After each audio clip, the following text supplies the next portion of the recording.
रहे हैं। पहले भी हम लोगों ने लॉ एंड ऑर्डर को लेकर के कार्यस्थगन प्रस्ताव लाए थे, सरकार चर्चा करने को ही तैयार नहीं। तो पुलिस का तो मनोबल इसलिए, यानी मैं बार बार कहता हूं कि जो सरकार के संरक्षण में ये सारी घटनाएं घट रही। पिछले दिनों आप सबको ध्यान में होगा, जो भी लोग विरोध करते हैं उनको भी हिरासत में लिया जाता है या उनको फंसाया जाता है। पिछले दिनों हजारीबाग की घटना आप सबको याद होगा, जिन्होंने जो विरोध किया था सरकार के गलत कामों का, तो उनको गांजा या बाकी चीज़ों में फंसा देना।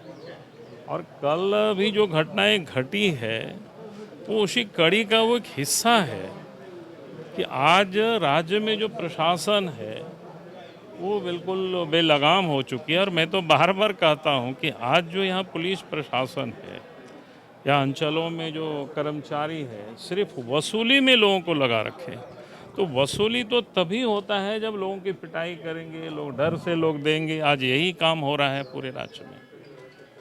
बाबूलाल जी, बजट सत्र चल रहा है, आपके विधायक कितने संवेदनशील हैं इस प्रश्नों को लेकर? देखिए, हमारे प्रश्न तो मैं कह रहा हूँ, जितने लोग प्रश्न करते हैं आप उसको प्रत्येक दिन देख लीजिए, प्रश्नों का उत्तर आता है। वो सारी चीज़ें आप अगर विधायकों की आप देखेंगे तो आपको पता चल जाएगा। आप कितना अभी तक सवाल किया है?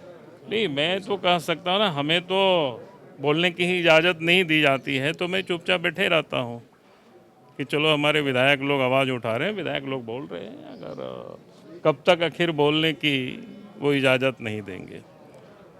बिना नेता प्रतिपक्ष के सदन नहीं, नेता तो पार्टी ने तय किया है तो है।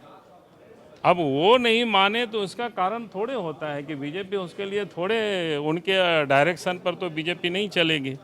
बीजेपी तो अपनी कायदे कानून से बीजेपी चलती है कि अध्यक्ष के कायदे कानून से नहीं चलेंगे। अध्यक्ष तो ऐसा कर रखा है, आप लोगों ने देखे होंगे कार्य मंत्रालय की सूची में भी, जीबीएम जबकि समाप्त हो चुका, इलेक्शन कमीशन ने उसको मृत घोषित कर चुका, लेकिन विधानसभा अध्यक्ष ने उसको जिंदा रखे हुए हैं। मैंने मुर्दा भी वेंटिलेटर में, आइसोलेशन में थोड़े दिन तक ही रह सकते हैं, लेकिन ये तो जिसको घोषित कर दिया, क्योंकि पार्टी का गठन, उसका संचालन, सब कुछ इलेक्शन कमीशन करती है। TheFollowUp.in. Like, share, and subscribe. www.thefollowup.in